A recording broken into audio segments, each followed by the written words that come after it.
বাংলাদেশে solar panel উৎপাদনের সিদ্ধান্ত নিয়েছে চীনা কোম্পানি।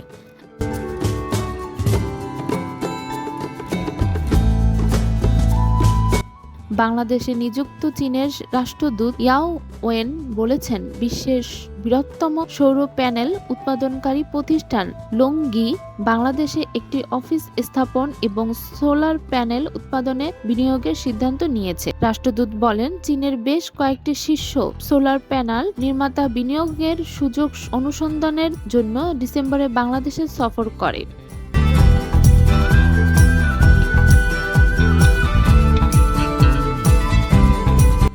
১৬ মার্চ রোববার রাষ্ট্রীয় অতিথি ভবন যমুনার প্রধান উপদেষ্টার সঙ্গে সাক্ষাৎ শেষে এসব তথ্য জানান চীনের রাষ্ট্রদূত। প্রধান উপদেষ্টা প্রফেসর মোহাম্মদ ইউনূস দেশকে একটি অর্থনৈতিক কেন্দ্র হিসেবে গড়ে তোলার অন্তর্বর্তী সরকারের পরিকল্পনার অংশ হিসেবে চীন কোম্পানিগুলোতে তাদের উৎপাদন কারখানা থেকে এখানে স্থানান্তরের আমন্ত্রণ জানানোর পর চীনা প্রতিনিধি দল এ সফর করেন।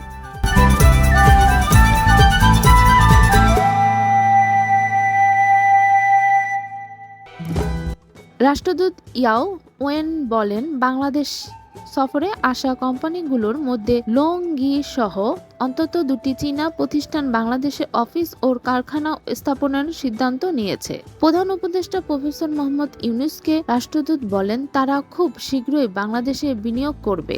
তিনি বলেন, চীনের একটি নিবন্ধিত প্রক্রিয়াকরণ অঞ্চল শীঘ্রই কাজ করবে বলে আশা করা হচ্ছে।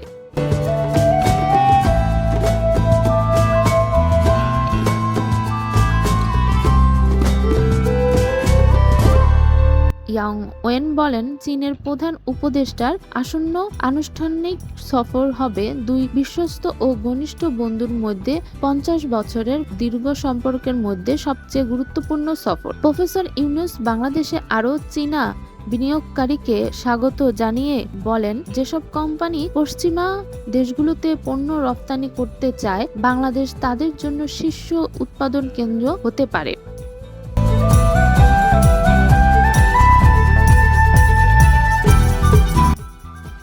তিনি চীনের হাসপাতাল চেইনগুলোকে এখানে শীর্ষস্থানীয় ক্লিনিক স্থাপন অথবা বাংলাদেশি প্রতিষ্ঠানের সঙ্গে যৌথ উদ্যোগে স্বাস্থ্যসেবা সুবিধা গড়ে তোলার আহ্বান জানান। তিনি বলেন, স্বাস্থ্যসেবায় বাংলাদেশের ব্যাপক বিনিয়োগ প্রয়োজন। চীনের হাসপাতাল চেইনগুলো এখন এখানে হাসপাতাল নির্মাণের অনন্য সুযোগ পেয়েছে।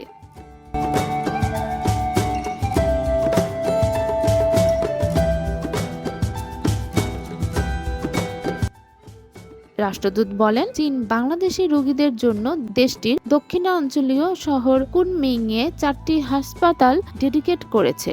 বাংলাদেশিদের একটি দল গত সপ্তাহে চিকিৎসার জন্য কুনমিংয়ে গিয়েছিলেন।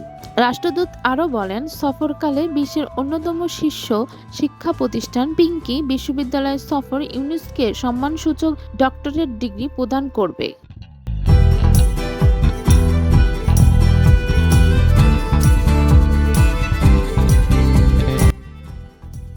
প্রধান উপদেষ্টা বিশ্ববিদ্যালয়ের বক্তব্য রাখবেন। প্রধান উপদেষ্টার প্রথম দ্বিপক্ষীয় বিদেশ সফরের সময় তিনি প্রাচ্যের দাভোস হিসেবে বিবেচিত বেরাও ফোরামে যোগ দেবেন এবং বক্তব্য রাখবেন, যেখানে শীর্ষস্থানীয় নেতা এবং সিইওরা প্রতি বছর বৈশ্বিক বিষয় নিয়ে আলোচনা করতে একত্রিত হন।